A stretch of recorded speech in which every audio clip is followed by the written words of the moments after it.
Welcome to The Last Breakfast. Please enjoy the video. Open Roblox Studio and enable the animation editor plugin now.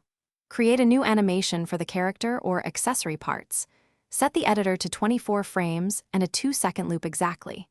Add keyframes at frame 1, frame 12, and frame 24 for clear poses.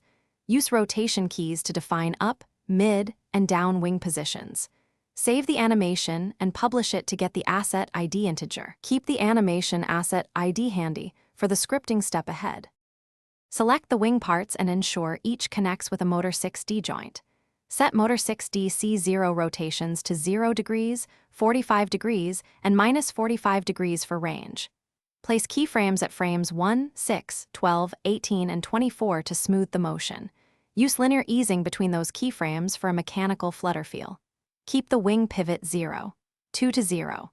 5 studs from the edge for realistic leverage. Test the animation in play mode and adjust degrees until in a local script or server script load the animation via humanoid load animation. Set the animation track. Playback speed to 1, 2 to match the 2-second loop timing.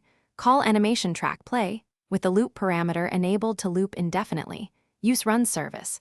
Render stepped at 60 Hz only for physics-synced positional tweaks. Apply a tween service tween to add a 0. 15 studs bob over 0. 5 seconds for subtle lift. Dispose unused animation tracks and disconnect events to reduce memory and network traffic. Test on client and server to verify smooth replication and performance. Thanks for watching. If this was helpful, leave a like and consider subscribing. See you next time.